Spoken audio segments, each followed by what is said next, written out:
इस वीडियो में आप लोग प्रकाश का अपवर्तन तथा पूर्ण आंतरिक परावर्तन, अब हम लोग इसके बारे में पढ़ेंगे कि प्रकाश का अपवर्तन क्या होता है और पूर्ण आंतरिक परावर्तन क्या होता है। तो सबसे पहले हम लोग समझेंगे कि प्रकाश का अपवर्तन क्या होता है। परावर्तन तो आप लोगों ने समझ लिया है कि जब प्रकाश किसी चिकने तल से टकराकर फिर से उसी माध्यम में वापस लौट जाता है, इस घटना को प्रकाश का परावर्तन कहते हैं। अपवर्तन क्या होता है? प्रकाश की किरण को एक पारदर्शी माध्यम से दूसरे पारदर्शी माध्यम में प्रवेश करने पर अपने मार्ग से विचलित होने की घटना को प्रकाश का अपवर्तन कहते हैं।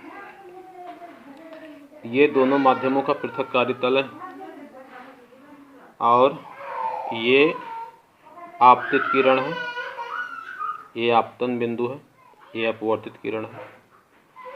तो ये रास्ते इस तरीके से आ रही थी, ये क्या हुई, अपने रास्ते से मुड़ गई। इसी घटना को क्या कहेंगे? प्रकाश का अपवर्तन। तो जब प्रकाश की किरणें सघन माध्यम से विरल माध्यम में जाती हैं तो अभिलंब से दूर हट जाती हैं, और जब विरल माध्यम से सघन माध्यम में आती है तो अभिलंब की ओर झुक जाती है। देखिए यहाँ दूर हट रही है और यहाँ पास में आ रही है।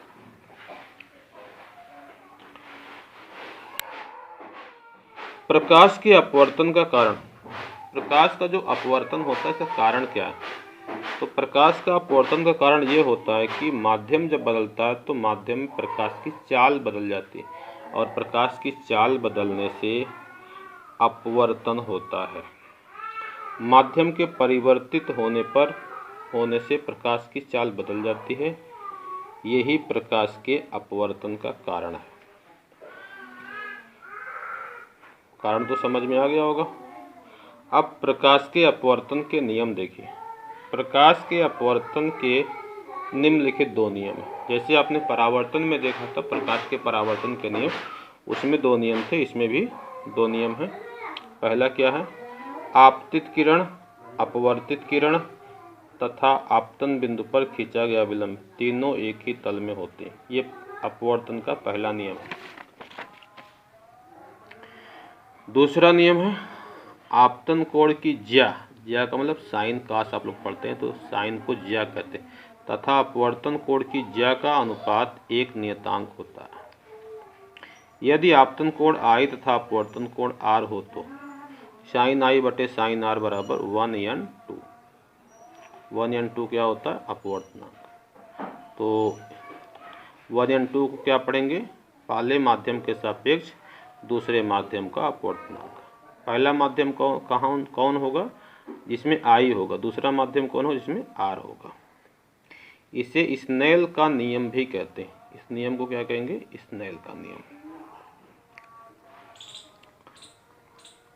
अब देखिए दूसरा अपवर्तनांक क्या होता है? निरपेक्ष अपवर्तनांक। सॉरी, ये तो मैंने अभी आपको वो नियम पढ़ाया है। अब मैं आपको अपवर्तनांक में पहला अपवर्तनांक बताने जा रहा हूँ, निरपेक्ष अपवर्तनांक। यह अपवर्तनांक का प्रकार होता है।